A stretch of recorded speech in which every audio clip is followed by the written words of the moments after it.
네, 윤석열 대통령이 3박 5일간의 나토 정상회의 일정을 마치고 오늘 귀국길에 오릅니다. 이번 해외 순방의 성과와 또 여야의 갈등 상황까지 자세히 짚어보겠습니다. 김근식 국민의힘 전 선대위 정세분석실장, 또 복귀왕 민주당 선대위 대변인 나오셨습니다. 안녕하세요. 안녕하세요. 네, 나토 정상회의에 참석한 윤석열 대통령 어제 굵직한 일정들이 참 많았습니다. 특히 한미일 정상회담이 4년 9개월 만에 열렸는데요. 이 회담에 대한 두 분의 총평 먼저 들어보겠습니다. 먼저 김근식 실장부터 말씀해 주실까요? 네, 사실 한미일 3자 정상회담이 거의 5년 만에 이제 열린 건데요. 네. 이제 특히 눈길을 끌고 또 우리가 성과로 좀 우리가 평가해 볼 수 있는 부분이 한일 관계가 그동안 꽉 막혀 있었잖아요. 그래서 문재인 정부 때 이른바 한일 관계가 거의 지금 바닥에 있는 상황이어서 한일 관계가 껄끄러운 것 때문에 사실 한미일 3국 정상회담이 그전에 주기적으로 계속 열렸었는데 그게 사실 5년 동안 열리지 않았던 것이거든요. 그걸 생각해 본다면 이번에 이제 윤석열 정부가 새롭게 등장을 하면서 한일 관계의 새로운 돌파구를 마련할 수 있다는 기대감, 그리고 한일 관계를 더 이상 이렇게 최악의 상황으로 가서는 안 된다라고 하는 그런 양국의 공감대 속에서 네. 한미일 정상회담이 우선적으로 우회적인 방식으로 나토에서 아마 지금 이번에 개최된 것으로 보입니다. 그래서 예. 이 한미일 3국 정상회담은 그 한미 관계, 그다음에 미일 관계뿐만 아니라 제일 중요한 건 한일 관계가 정상화될 수 있는 토대를 만든다는 어떤 기초적인 여건이다. 이런 면에서 본다면 향후에 한미일 3국이 북핵 대응이라든지 또 한반도 안보 문제라든지 동북아에서의 어떤 질서에 대한 어떤 공동 대응이라든지 이런 면에서 한 목소리를 낼 수 있는 좋은 어떤 계기를 마련하지 않았나 이렇게 생각을 해봅니다. 네, 한미일 정상회담의 의미를 좀 한일 관계 네, 개선에서 찾으신 거죠. 그렇지 않아도 이번 순방에서 윤 대통령이 일본 기시다 총리와 꽤 자주 만났습니다. 적어도 4번 이상 만났다 이렇게 보도를 하고 있는데 이런 상황이라면 한일 정상회담까지도 이어질 수 있다고 보십니까? 저는 한일 정상회담을 가기 위한 그 일종의 뭐라고 할까요? 다지기라고 할까요? 이런 것들이라고 생각합니다. 그러니까 이번에 지금 스페인 마드리드에서 있었던 3국 한미일 정상회담도 한일 관계 껄끄러운 것들을 좀 풀 수 있는 일종의 좀 그 기회가 되는 것이고요. 네. 그다음에 이제 아까 말씀하신 것처럼 그 자리에서도 뭐 스페인 국왕 만찬이라든지 아니면 이 한미일 3국 정상회담이라든지 그다음에 호주, 뉴질랜드랑 같이 4국 정상회담도 했지 않습니까? 네. 그런 면에서 여러 차례 기시다 총리와 윤석열 대통령이 서로 이 친분을 쌓을 수 있는 기회가 소프트하게 만남이 있었기 때문에 그런 개인적인 친분 관계가 먼저 쌓여야 정상회담의 이야기도 해볼 수 있는 거 아니겠습니까? 그래서 예. 이런 4번의 만남, 대면의 기회라는 게 바로 뭐 한일 관계가 풀려서 이게 잘 뭐 칼로 무고 자르듯이 정리가 돼가지고 한일 정상회담 할 수 있는 건 아니지만 어쨌든 그동안 꽉 막혔던 한일 관계가 풀 수 있는 중요한 어떤 그 계기는 되지 않을까 이런 면에서 이번 마드리드 정상회담에서의 두 정상의 만남은 상당히 의미가 있다고 봅니다. 네, 알겠습니다. 복귀왕 전 대변인께서는 어떻게 평가하시겠습니까? 일부의 우려 속에서 떠난 나토행 아니었겠습니까? 네. 왜 우리가 그 유럽의 군사 동맹까지도 참여를 해야 되느냐라는 걱정이 있었고 이거에 따른 중국과 러시아와의 향후 관계 문제가 영향을 받을 텐데 이런 우려를 어떻게 치유할 거냐라고 하는데 사실 이제 그런 부분에 대한 답은 나오지 않았습니다. 이제 그럼에도 불구하고 대통령이 첫 번째 외교의 장으로서 다자 외교 무대에는 사실상 총성만 들리지 않을 뿐이지 총 들고 전쟁하는 자리거든요. 작은 손짓 말 하나까지도 모두에게 메시지가 되기 때문에 그러한 부분에서 철저하게 준비를 하고 가셨을 터인데 네. 좀 아쉬운 부분이 한미일 정상회담은 됐습니다. 그런데 다자 외교 무대에서 과거에 일본 총리와 과거 문재인 대통령도 자주 만났거든요. 그럼에도 불구하고 진도는 안 나갔어요. 그런데 이제 3자 정상회동이 이루어졌다라고 하는 것은 향후에 한일 정상회동도 가능하지 않을까라는 어떤 전망을 낳기는 하고 있습니다만 그동안 윤석열 대통령이 후보 시절부터 당선되고 나서도 계속해서 일본에 우호적인 메시지를 계속 보냈어요. 그런데 일본에서 이번에 정상회담에 응하지 않은 거거든요. 왜냐하면 바로 참의원 선거를 하는데 네. 그것이 일본의 보수 우파의 어떤 표를 의식해서 한국의 대통령을 만나지 않은 것 아니냐라는 전망을 하는데 아마 저는 그 추측이 맞지 않을까 싶어요. 그래서 여전히 일본에서도 그거 보수 세력들의 정치적 입김이 작용하는 상태 속에서 한국과 일본 간의 관계 개선이 어느 일방의 어떤 현상적 양보, 눈에 보이는 양보 이런 것들을 전제로 한다면 나아가기 어렵다라는 생각을 해요.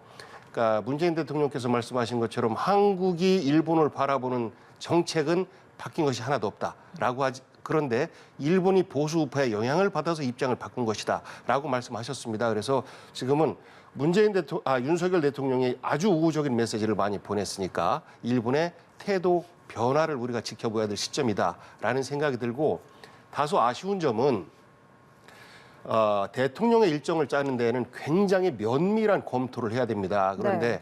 아무리 우리가 나토 가입과 관련된 회의를 나토 사무총장이 주재를 한다 하더라도 네. 그런 것들도 사전에 대통령 일정을 짤 때 준비를 해야 되는 거거든요. 그런데 대통령이 언론 보도에 의하면 약 30분 정도 기다렸다라고 하는 것은 외교 참사입니다. 외교 참사. 이런 일이 다시는 반복돼서는 안 될 것 같습니다. 네, 그 의제에 대해서도 얘기를 해보면요. 북핵 위협에 대한 삼각 공조를 강화하자 이렇게 합의를 했습니다. 이 부분에 대해서는 어떻게 보셨어요? 북에서 추가 핵실험이 임박했다라는 것에 대해서 한미일이 함께 공조하는 부분은 당연한 것이라고 생각을 하고, 다만 이제 일본에서 얘기한 것이 한미일 공동 군사 대응까지도 이야기를 했단 말입니다. 이런 부분에 있어서는 우리 대한민국 입장에서는 굉장히 조심스럽게 입장을 내야 되는 것 아닌가 싶고요. 군사적으로 일본과 한국이 같이 어떤 것을 한다라고 하는 거는 굉장한 변화인 겁니다. 우리 대한민국 역사에 있어서도 굉장히 큰 변화가 있는 것이고, 공동 군사훈련 한다라고 하면 우리 대한민국의 해역에 일본의 군인들이 이제 들어오게 되는 그게 삼국이 같이 그렇습니다. 하는 거더라도 좀 생각해야 된다는 거죠. 하더라도 지금까지 그러한 사례가 없었어요. 그래서 그런 부분에 있어서의 입장 정리를 어떻게 할 것인지가 사실 굉장히 중요한 그 부분이고요. 이거에 따른 네. 중국과 러시아의 입장이 어떨지에 대해서 우리 대한민국은 조심스럽게 예상하면서 대처를 해야 되지 않나 싶습니다. 네, 김근식 전 실장께서는 이 북핵 의제에 대한 성과는 어떻게 보십니까? 우선 이제 북한의 도발이 계속되고 있고, 그리고 이제 핵 미사일 능력이 계속 고도화되고 있는 상황이기 때문에 그동안의 한미일 삼각협력이라는 게 이제 북핵 대응의 가장 일차적인 이슈이고 과제이지 않겠습니까? 네. 그런데 이제 한일 관계가 좀 삐그덕거리면서 한미일 삼국의 어떤 공조라는 게 조금 좀 예전같이 못됐는데, 이번에 한미일 삼국 정상회담을 통해서 북핵에 대한 단호한 대응, 원칙적 대응이라는 것을 다시 이제 확인을 하는 게 의미가 있었고요. 두 번째로는 이제 이 한미일이 공조를 통해 가지고 북핵에 대응한다는 것이 강경하게 원칙을 가지는 것도 있지만, 어제 회의도 나왔습니다만 대화의 문을 열어놓고 대화를 끝까지 기다리겠다라는 것들도 계속 합의를 해놓고 있는 상태거든요. 그래서 네. 이건 사실은 대화와 제재라고 하는 것이 투트랙으로 가는 거기 때문에 북한이 건설적이고 생산적인 입장으로 바뀌어서 대화의 장으로 나오는 건 언제든지 환영하고 또 촉구하고 있는 것이고요. 그러나 그럼에도 불구하고 그 대화를 거부하고 계속 도발을 지속할 경우에는 또 단호하게 원칙적 대응을 한다는 것이기 때문에, 그런 어떤 기존의 투트랙에 대한 것들을 이번 한미일 정상이 공감대를 이뤘다는 점에서 의미가 있고, 특히 이제 제재에 대한 이야기를 한 걸로 봐서는 북한이 당분간은 대화로 나올 가능성이 일단 없다라고, 좀 낮다라고 판단을 한 것 같아요. 그래서 네. 대화의 국면이 열리지 않는 국면에서 북한의 도발이 지속될 때 그러면 한미일은 어떤 걸로 대응할 수 있을 것이냐. 결국 할 수 있는 게 제재밖에 없지 않겠습니까? 어떻게 군사적 대응을 하겠습니까? 어떻게 하겠습니까? 그러면 제재의 수위를 어떻게 높여서 북한으로 하여금 이 제재로 인해서, 제재의 효과로 인해서 대화를 다시 선회할 수 있도록 하는 그런 식의 아마 압박 전략을 이번에 한미일 삼국이 일정 정도 논의를 하지 않았나 싶습니다. 예, 알겠습니다. 이렇게 제재 분야 관련해서 네. 한마디 네네. 말씀드리면, 미국에서 추가 제재에 대해서 얘기를 했는지 모르겠습니다. 기관과 인물에 대한 추가 제재에 대해서 윤 대통령께서 말씀을 하셨지 않습니까? 네, 보도가 나왔더라고요. 미국에서 그런 이야기를 하지 않는데 한국이 먼저 그런 이야기를 밝히는 것, 이것은 결국 추가 제재를 하자라는 제안으로 들릴 수도 있어서, 당사자인 대한민국이 먼저 그런 제재의 구체적인 내용을 얘기하는 것은 적절하지 않아 보입니다. 이 부분은 어떤 답변 주시겠어요? 물론 이제 그 예. 세 명의 정상이 모여서 회의를 했기 때문에 회의는 또 비공개로 진행이 다 되는 것이어서 네. 그 회의 중에 어떤 내용이 나왔는지는 사실 모르는데, 미국 측에서 먼저 추가 제재에 대한 논의를 하는 것으로 만약에 있었다고 한다면, 말씀대로 가장 외교적인 프로토콜은 미국이 먼저 그 이야기를 하는 게 맞습니다. 그러나 이제 한미일 삼국이 모여서 허심탄회한 그 북핵 대응에 대한 공조 방안을 이야기를 했기 때문에, 거기에서 어떤 추가적인 논의가 나왔다는 정도를 아마 윤석열 대통령이 공개를 한 것이어서, 저는 추가 제재를 미국이 먼저 제안한 것인지 아니면 한국이 먼저 제안한 것인지는 분명치 않지만, 윤석열 대통령의 그 발언으로 봐서는 미국 측에서 그 부분을 고려하고 있다는 걸로 아마 논의가 정상회담에서 나오지 않았나 그렇게 생각을 합니다. 그러니까 꼭 그게 우리가 이제, 그 네. 제재를 하자고 먼저 주도권을 가지고 이야기하기보다는 네. 미국 측에서 그런 방안들을 논의하고 있다는 이야기가 이 정상회담 안에서 이야기가 나왔던 것으로 추측이 됩니다. 예, 알겠습니다. 또 윤석열 대통령 어제 나토 정상회의에서 연설을 했습니다. 이 연설 내용은 어떻게 들으셨는지 먼저 복전 대변인께서 말씀 주실까요? 제가 전체적으로 다 네. 보지를 못해서 그럼에도 불구하고 메시지가 우리 대한민국 국민들에게 어떻게 들렸을지가 좀 궁금합니다. 좀 낯설어요. 뭐 여러 가지 평가를 자체적으로 대통령실에서 하고 그러는데 네. 어떤 성과가 있었는지에 대해서 이 피부에 와닿는 성과가 잘 안 보이거든요. 이해하기도 좀 어렵고 그래서 나토의 어떤 전략의 변화와 우리의 인도태평양 전략의 변화 이 속에서 맞닿아 있다라고 하는데 구체적으로 어떤 것이 맞닿아 있는지 너무나 추상적인 부분이라서 나토에 가서는 전 세계 무대에 윤석열 대통령이 데뷔하고 이제는 대한민국이 아시아에만 머무른 것이 아니라 전 세계의 평화에도 관여하고 있다, 참여한다라는 메시지가 저는 가장 크다고 보고 네. 여기에서 우리 국내에 우려가 되는 부분과 그리고 전 세계의 어떤 그 관심 그리고 중러의 관심 이런 것들이 서로 충돌될 수가 있지 않습니까?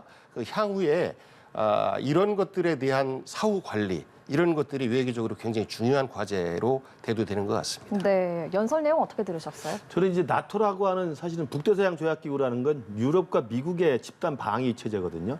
거기에 우리 한국 대통령이 참석한 것도 상당히 이제 처음 있는 일이고 네. 거기서 연설을 지금 처음 한 거기 때문에 사실은 한반도의 남북 관계와 한반도의 북한 핵 문제라는 것을 초미의 관심사로 삼고 있는 한국 대통령이 나토라고 하는 미국 유럽의 집단 안보 체제에 가서 연설을 하는 것이기 때문에 어떤 내용을 굉장히 기대를 했습니다만 저는 일정 정도 분위기를 잘 잡았다고 생각합니다. 일단은 비핵화 의지를 분명히 밝혔기 때문에 뭐 한반도의 비핵화는 뭐 당연히 우리에게는 뭐 절대절명의 과제이고 포기할 수 없는 정책 과제일 뿐만 아니라 국제사회 비핵화 의지를 또 강력히 강조를 했다는 측면에서 보면 한국 대통령은 충분히 할 말을 한 거다. 특히 북한의 핵 위협에 가장 앞에 노출되어 있는 게 바로 대한민국 정부이기 때문에 대한민국 대통령으로서 이 국제사회와 한반도의 비핵화에 대한 이야기를 원칙적으로 밝혔다는 점하고 네. 또 하나는 이제 나토라는 게 사실 이제 서방의 자유세계의 집단 동맹 체제 아닙니까? 따라서 자유민주주의 그리고 민주주의라고 하는 가치적 연대를 통해서 세계 평화가 이루어질 수 있다고 하는 특히나 지금 이제 우크라이나 전쟁 사태로 푸틴이라고 하는 러시아의 독재자가 그야말로 무도하게 죄 없는 우크라이나를 지금 침공해서 많은 사람들이 죽어가고 있지 않습니까? 그런 우크라이나 침공과 같은 국제적인 분쟁에 대해서 이 나토라고 하는 데 가서는 자유세계의 소중함 또 자유와 평화의 어떤 중요함 그래서 국제적 연대의 소중함 이런 것들을 강조하면서 원칙적으로 대한민국의 국격에 맞게 이야기를 잘 좀 테마를 잡았다고 생각합니다. 네, 특히 이번 나토 정상회담은 말씀하신 것처럼 뭐 러시아뿐만 아니라 중국에 대한 견제도 네. 노고라 했잖아요. 윤 대통령이 여기서 이제 가치의 연대, 그 자유민주주의라고 네, 네. 하는 가치의 연대를 강조했고 또 한미일 삼각 공조를 또 강화하기로 했단 말이에요. 네. 그러면 이게 약간 미국이 주도하는 반중, 반러 전선에 좀 사실상 동조하는 거다. 이렇게 봐도 될까요? 나토 정상회에 참석한 것 자체가 그렇게 해석이 되죠. 왜냐하면 이번에 열린 나토 정상회는 철저하게 러시아의 우크라이나 침공을 반대하는 것이고 그다음에 그 직전에 있었던 G7 정상회도 마찬가지 아니었습니까? 따라서 이번에 또 나토 정상회에서 새롭게 이제 부각된 게 나토의 전략 방위 지침에 중국에 대해서 위협을 처음으로 명시했기 때문에 네. 나토 정상회의 자체가 지금의 국제 정세 국면에서는 반중 반러의 어떤 연대라고 하는 것들이 간접적으로 성격을 띠고 있죠. 거기에 이제 우리 한국과 일본과 뉴질랜드와 호주라고 하는 아시아 태평양 4개국이 초청받아서 간 것이기 때문에 네. 큰 틀에서 보면 누가 봐도 이것은 반러 그러니까 러시아의 우크라이나 침공에 대한 국제적 연대라는 가치하고 네. 그다음에 중국과 미국의 지금 패권 경쟁 속에서 중국에 대항하는 자유세계의 연대라는 측면에서는 사실 발을 들여놓은 것이기 때문에 그 부분을 부인할 수는 없을 것 같습니다. 네, 이렇게 발을 들여놓은 것에 대해서 사실 일각에서 우려의 목소리도 많잖아요. 뭐 중국은 당연히 반발을 하고 있고 민주당에서는 우려의 목소리를 내고 있습니다. 중국과 우리나라 경제 관계가 워낙 밀접하기 때문에 사실 또 무시할 수는 없는 거거든요. 앞으로의 방향 어떻게 잡아야 될까요? 그렇습니다. 우리가 안보, 군사 안보는 이미 미국과의 혈맹 관계는 뭐 우리 6.25 이후에 지금까지 계속해서 지켜지고 있고 우리가 그것은 버릴 수 없는 가치인 것이죠.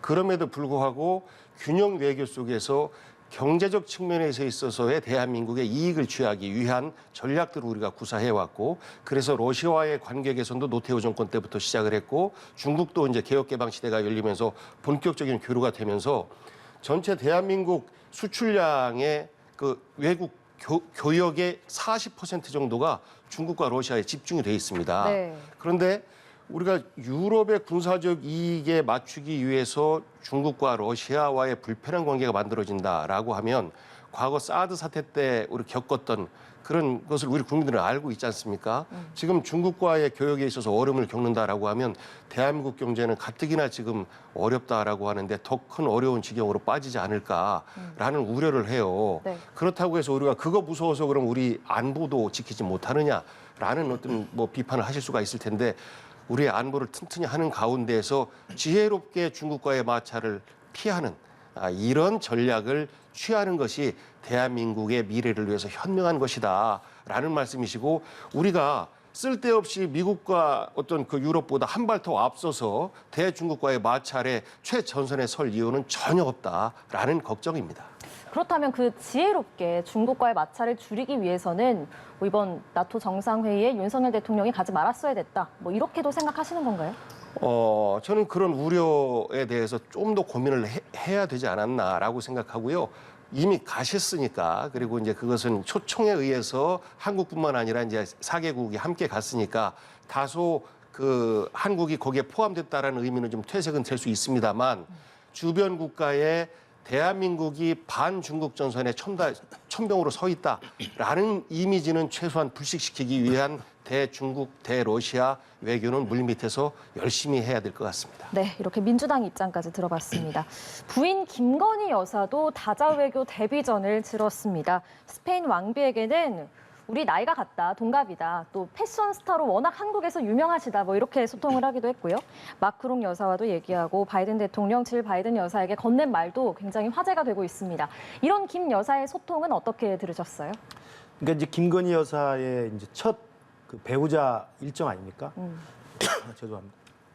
그러니까 그동안에 이제 후보 시절에도 합격력 문제 그리고 뭐 논문 문제 가지고 조용한 대조를 하겠다고 이제 이야기를 했었는데, 대통령 당선되고 정부 출범 이후에 이제 김건희 여사가 본인의 사적인 영역에서의 활동과 상관없이 대통령의 배우자라고 하는 공식적 영역이 또 있는 것이거든요. 네. 그러한 영역이 이제 최초의 전 데뷔 무대가 이번에 나토 정상회의에 동행한 거라고 생각을 합니다. 그러니까 여기에 물론 나토 정상회의에 갈 필요가 있었느냐, 배우자가 안 가도 된다라는 이야기도 할 수 있습니다만, 그것은 그동안에 우리 대한민국 대통령의 배우자라는 입장에서 보면 그런 다자 외교 무대에 모든 부인들이 다 대동해서 가는 것이기 때문에 그것도 중요한 하나의 외교의 영역입니다. 그런 의미에서 저는 참석은 당연히 했어야 된다고 생각을 하고요.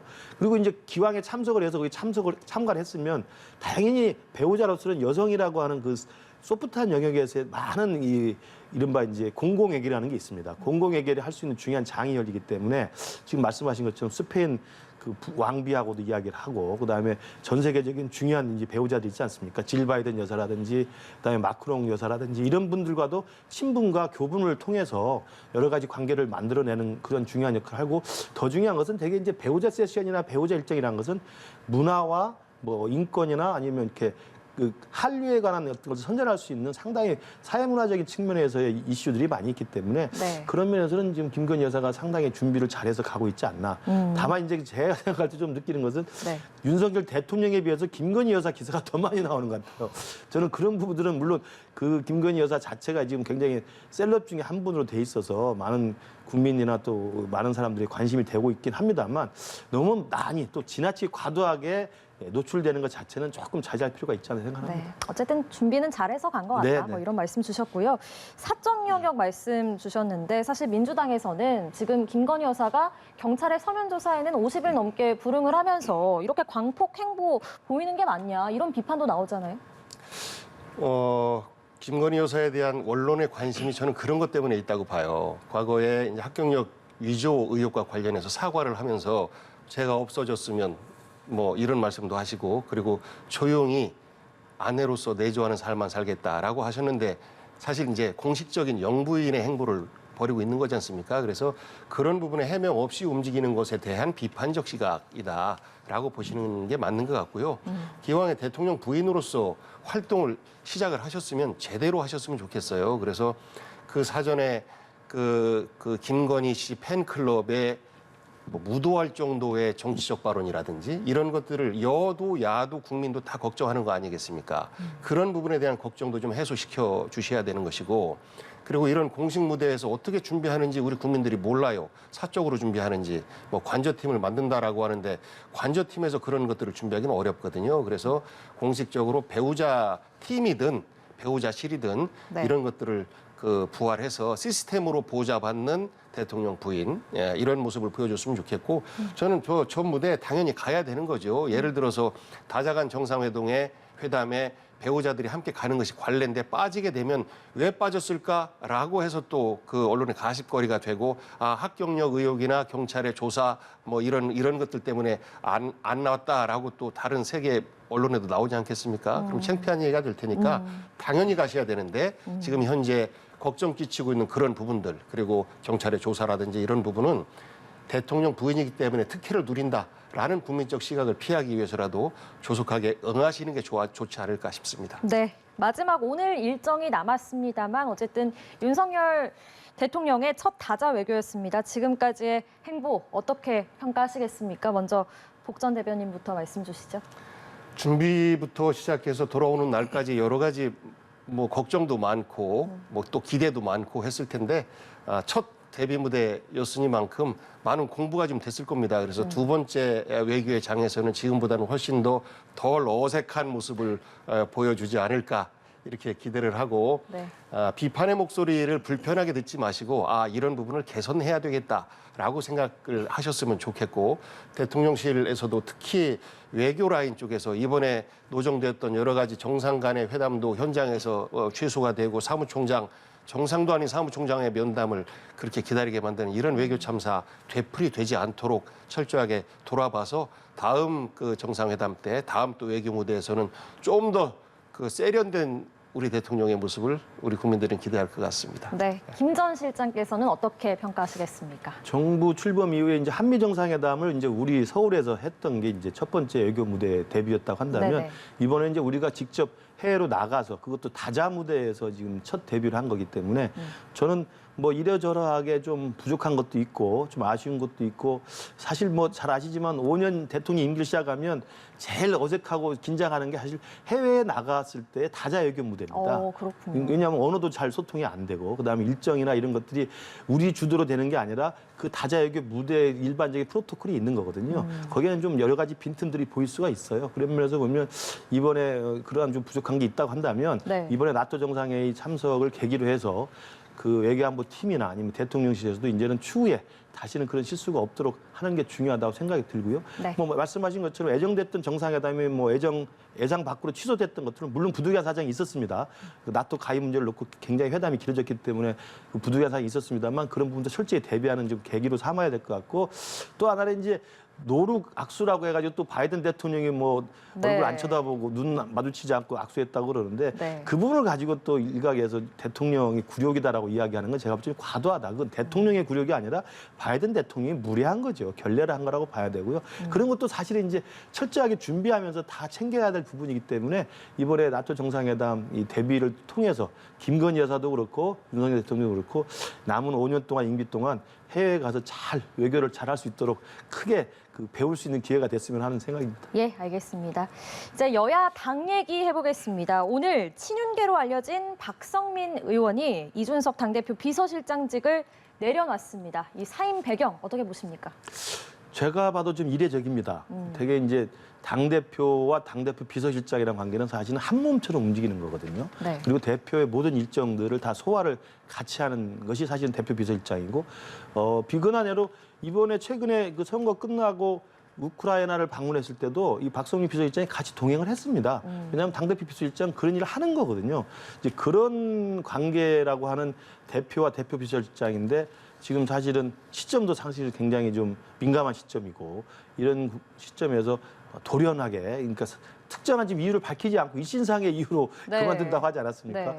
그래서 저도 개인적으로 굉장히 이례적이다 이런 생각이 들고요. 만약에 지금 일부 언론의 해석에 나오는 것처럼 네. 이것이 뭐 윤심을 반영해서 또는 친윤계에서 이준석 대표를 고립하고 압박하기 위한 총체적인 지금 그 공세가 아닌가 이렇게 본다고 한다면 저는 그런 의도에서 대표 비서실장을 갑자기 내려뒀다고 한다면 저는 적절한 처사는 아니라고 생각합니다.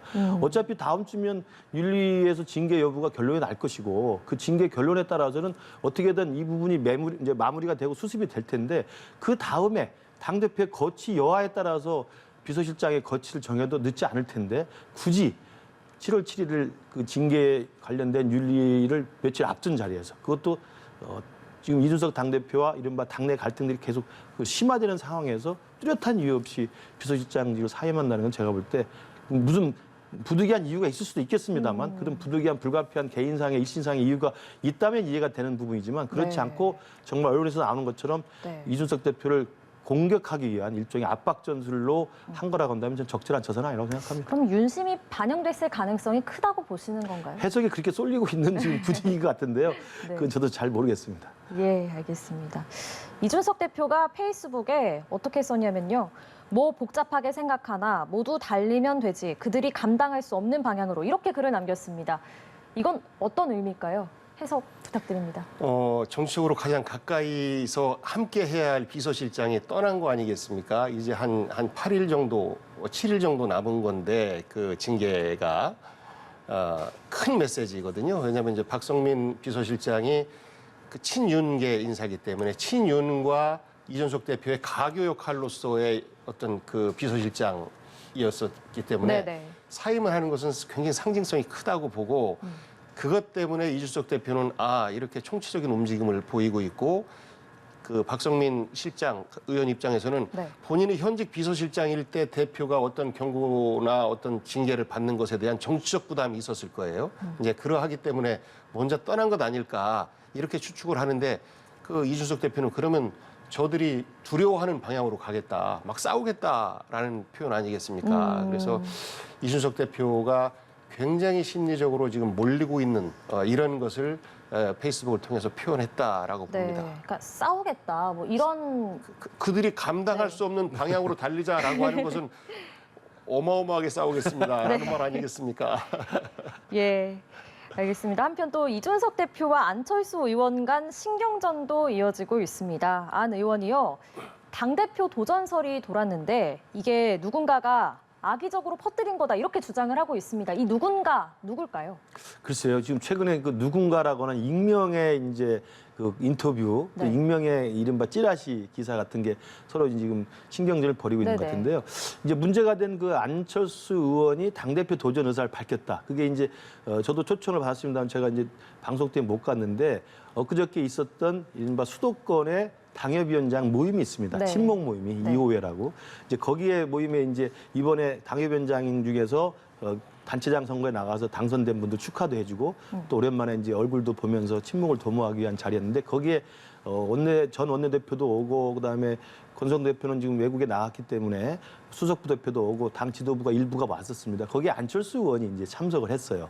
아마도 제가 볼 때는 그냥 일반론적인 의미에서 최근에 이제 다시 당선이 돼서 원내에 진입을 했고 그다음에 국민의힘과 국민의당이 합당을 해서 어디 가서 인사를 드리기가 쉽지 않기 때문에 그런 많은 우리 국민의힘 소속 정치인들이 모인 공식적인 자리이기 때문에 와서 인사를 한 것으로 보입니다. 근데 이제 그 인사말을 했다고 하는데 그 인사말이 그 다음날 일부 언론에 또 일부 찌라시 형태로 정보지 형태로 네. 당권 도전의 의사를 밝혔다.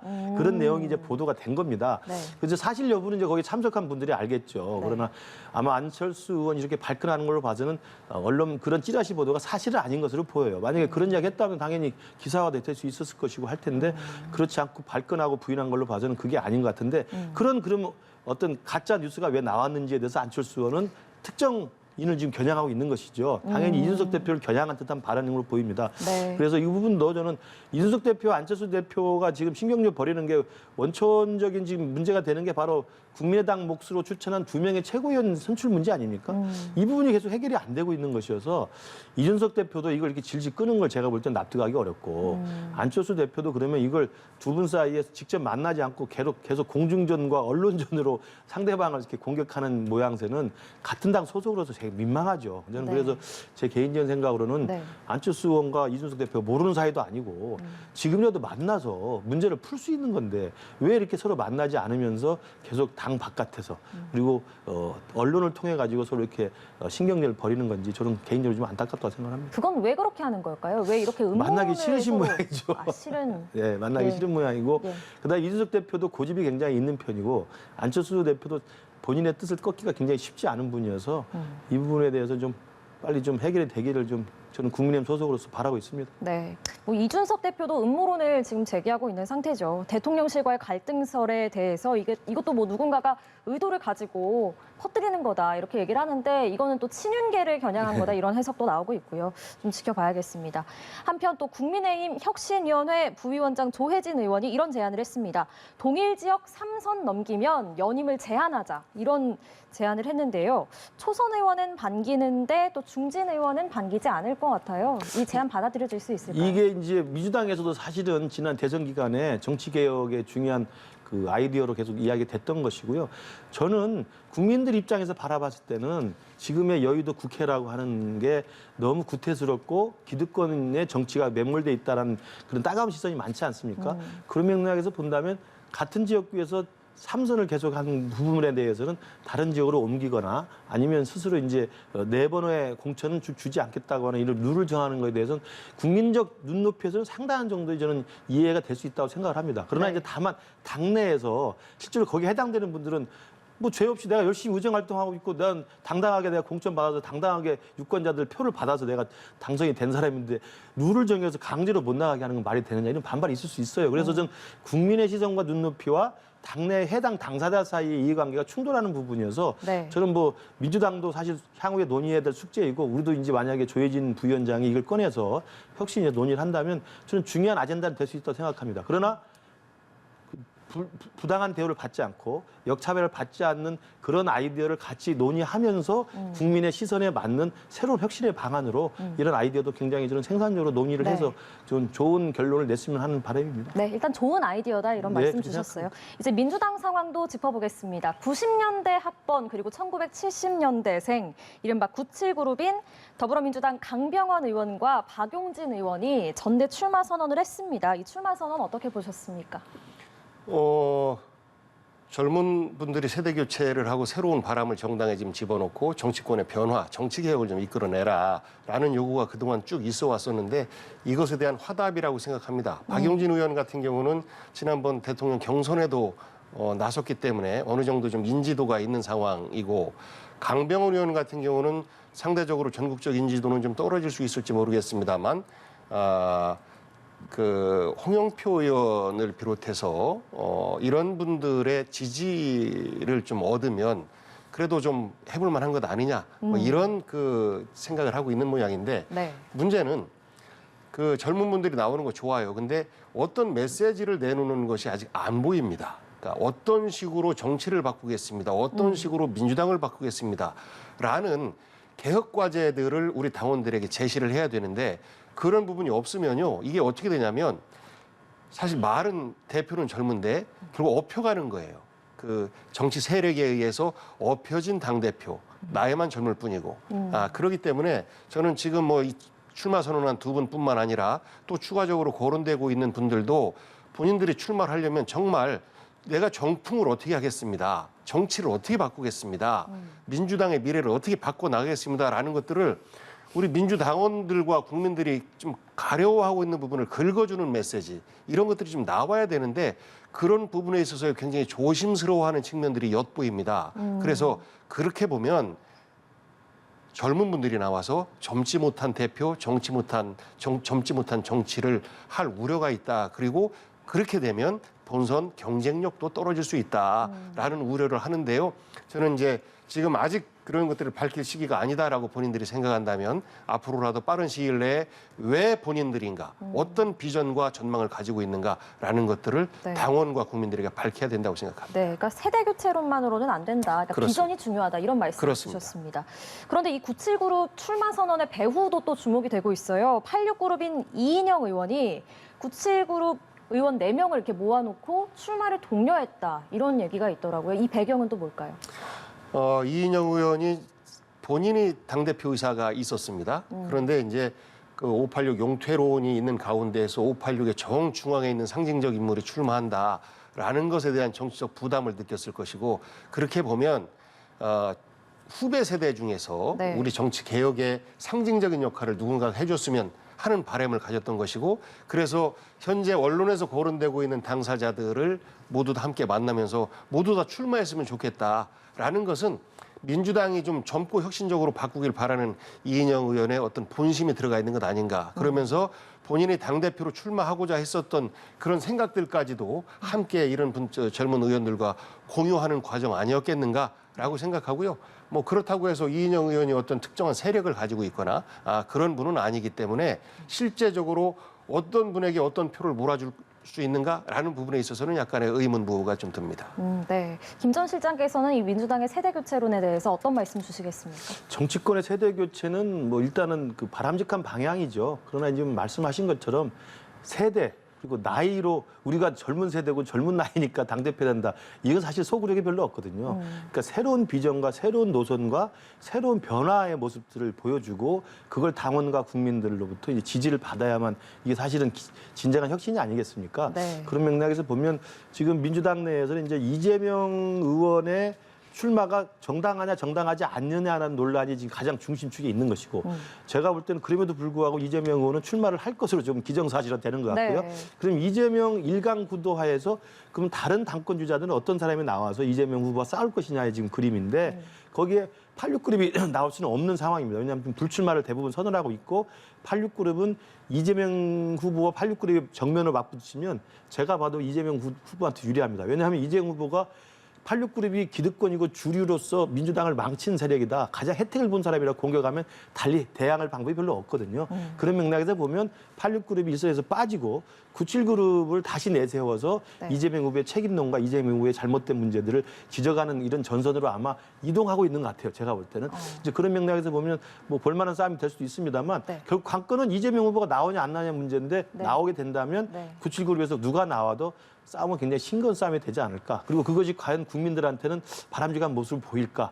그리고 또 이인영 의원이 만나서 뭐 독려했다고 합니다만 결국 97그룹이 새로운 세대로서 앞선배를 장강에 흘러가는 물처럼 등장하는 게 아니라 앞선배의 어떤 지지와 앞선배의 어떤 도움에 의해서 나오게 되는 얼굴만 바꾼 또 하나의 기득권이 아닌가 이런 식의 비판도 나올 수 있다고 생각합니다. 네. 이재명 의원 측은 어떤 입장일지도 궁금한데요. 친명계는 지금 당이 어떤 지도 체제로 갈 거냐 여기에 더 집중을 하는 것 같아요.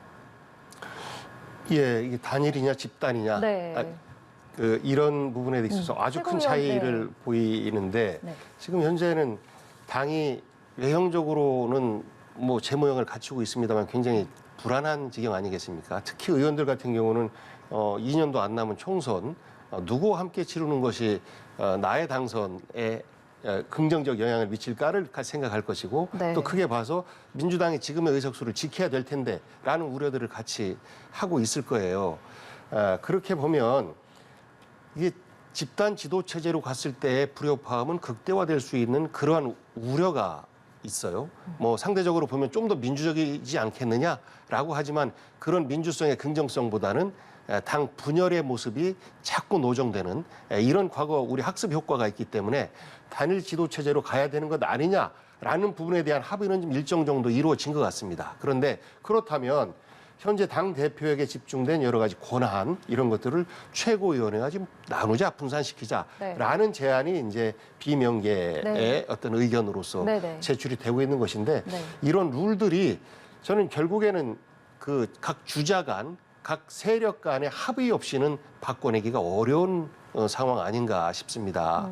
그래서 예를 들어서 협의를 합의로 바꾸자라고 하면 당이 한 발짝도 못 움직일 수도 있는 거거든요. 네. 그런 지도 체제를 선택할 리는 만무할 것 같아요. 그래서 뭐 심의 혹은 협의 이런 것보다는 조금 더 최고위의 권한을 강화하고 공천심사위를 구성할 때 최고위에서 조금 더 영향력을 발휘할 수 있는 이런 지혜를 모아가는 과정인 것 같고 뭐 그런 것은 크게 나빠 보이지 않습니다.